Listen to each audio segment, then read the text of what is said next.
A different breed on the court, this NBA Hall of Famer was from a different planet off the court. Known as much for his flamboyant style and antics as his play, this athlete-turned-reality star became a celebrity influencer before social media ever existed. This is the untold truth of Dennis Rodman.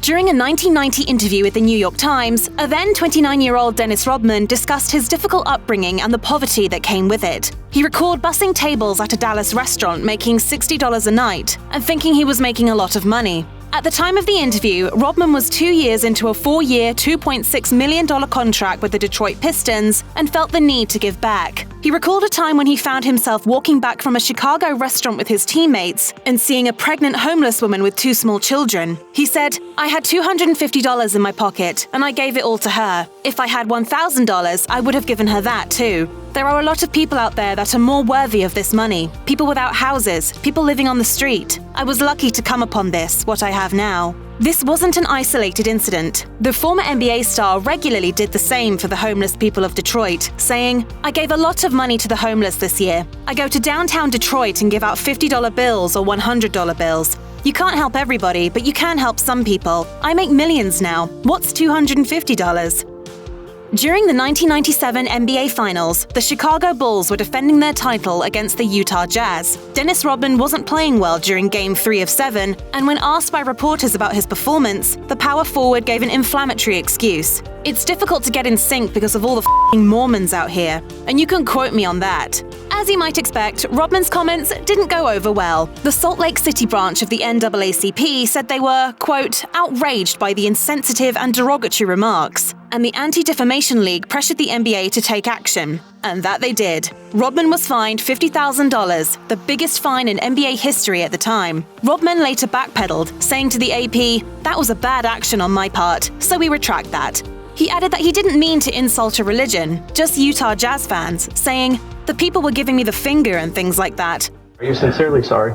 I mean, it's like I said, I wouldn't want to attack my religion or my heritage, so, In a somewhat hilarious statement, Bulls head coach Phil Jackson claimed Rodman probably didn't know what a Mormon was. He said, "To Dennis, a Mormon may just be a nickname for people from Utah. He may not even know it's a religious cult or sect or whatever it is." After the Detroit Pistons traded him to the San Antonio Spurs in 1993, Dennis Rodman struggled to connect with his new teammates. In a 1995 interview with the New York Times, former Spurs reserve center Jack Haley explained how he became the Rodman Whisperer. "Dennis will not speak. And when I say won't speak, I mean he really won't speak to anyone else on the team. Maybe just a one-word answer. He won't return their calls, they try to ask him things, and he'll just sit there. So that's where I came in." Haley didn't give up on the temperamental star, and after trying to speak to Rodman for 3 straight weeks in the locker room, they slowly connected over their shared love of basketball during practices and games. Haley added, "Then one night, he and his girlfriend asked my wife and I if we wanted to go and grab a drink, and he took us to a gay bar. I think he wanted to try to shock me, see how straight and narrow I was.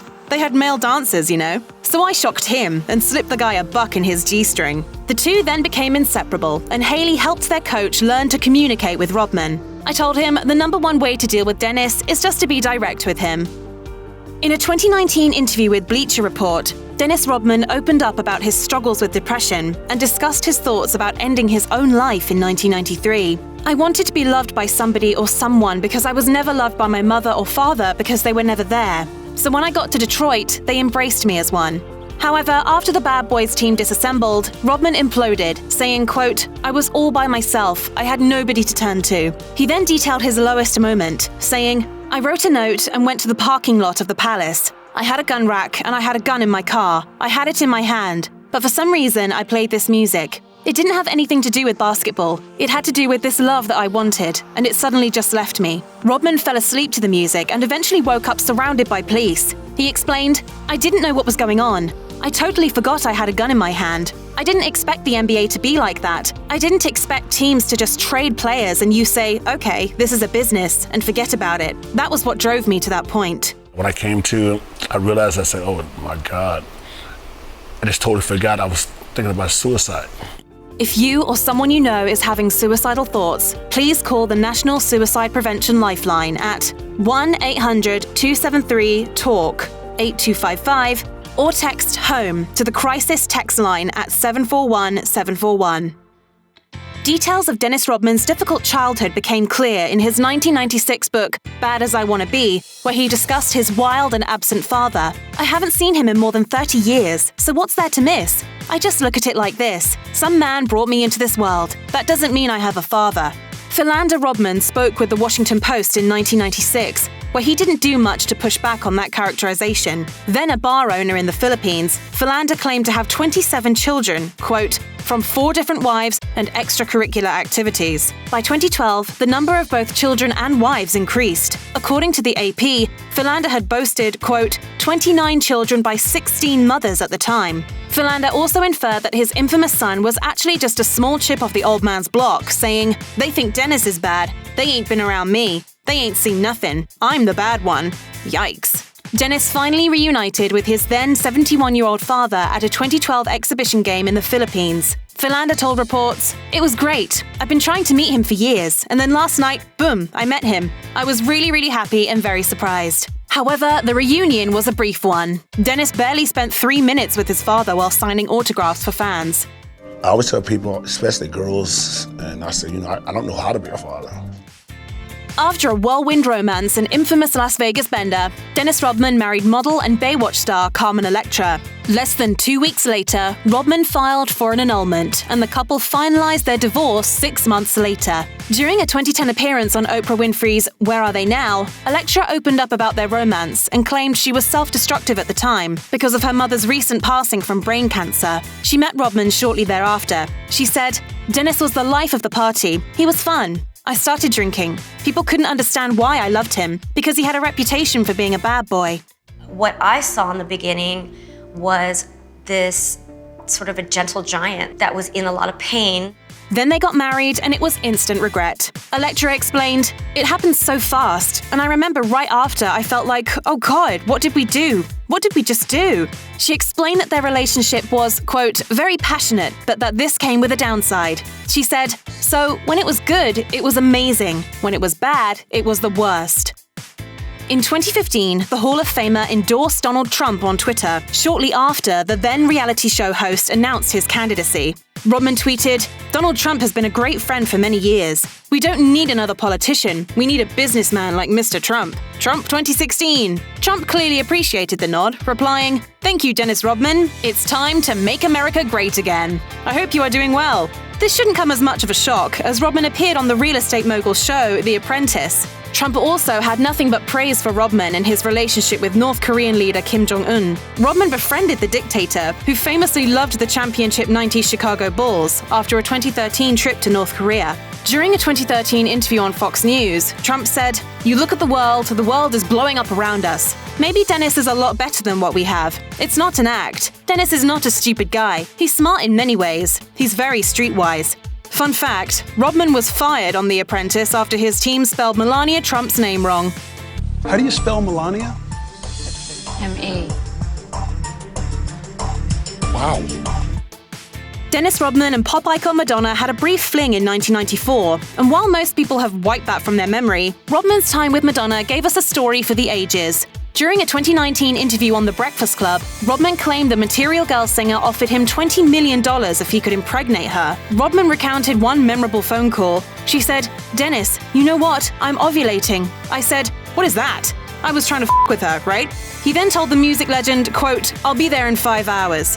Rodman flew to Manhattan on a private jet Madonna sent, did the deed, and then immediately flew back to Vegas to finish his gambling. Imagine the numbers this man would have put up if Instagram was a thing, men. Rodman told Charlemagne the God, DJ Envy, and Angela Yee, "She told me that if I got her pregnant, she'd pay me $20 million. That's if the baby was born." When asked if he wanted to get Madonna pregnant, Rodman replied, quote, "Oh, I tried." I mean, I knew her, but we talked a lot, and that was about it. Did you have a fling? I mean, we had a fling. In 2012, Dennis Rodman found himself in legal trouble after falling behind in his spousal and child support payments to his third wife, Michelle Rodman. The amount? A reported $808,935 in back child support and $51,441 in back spousal support. Ouch. And this was all after his child support liability was reduced from $50,000 a month to $5,000. However, according to his attorney, Linnea Willis, who was working pro bono, Rodman was barely able to cover his own expenses at the time. Her written court statement reads, "Respondent Dennis Rodman is broke and cannot afford any additional fees." Willis also claimed that Rodman was, quote, extremely sick due to the effects of chronic alcoholism. Rodman's manager, Darren Prince, told ABC News that the basketball legend had a, quote, well-documented drinking problem, which was exacerbated by the divorce and his inability to see his children. Prince continued, "As people know, it's a daily struggle. He has good days and bad ones, and good weeks and bad weeks." Willis characterized Rodman's $50,000 child support requirement as excessive and added that her client had never failed to pay at least some amount of support before. Without his NBA salary, Rodman generates income by endorsements and personal appearances. As Prince put it, "He's not hurting compared to retired athletes with what he makes, but he's certainly not making what he made when he was playing with the Bulls." People thought I'd be dead, literally at 40 or 45, because of where I was burning the count on both ends. Like I said, I'm surprised I'm still here. ESPN's The Last Dance, a 10-part documentary about Michael Jordan's last season with the Chicago Bulls, is must-see television, even for non-sports fans. One high-profile fan of the doc is former Charlotte Hornets first-round draft pick Kendall Gill. After the fourth installment of The Last Dance aired, Gill appeared on NBC Sports' Bulls Talk podcast and told a story that added to the legend of Rodman. While playing for the New Jersey Nets in the 90s, Gill ran into Rodman and Rodman's teammate Jack Haley at the NYC strip club Scores. The night before, he would face them on the court. Gill recalled, "I ended up leaving because we got a game the next day. I gotta get some rest, right? So I end up leaving about 12:30, which is kinda late for me, but I know one of the girls there. I said, 'Listen, I'm gonna call you in the morning. I want to know what time Dennis left.'"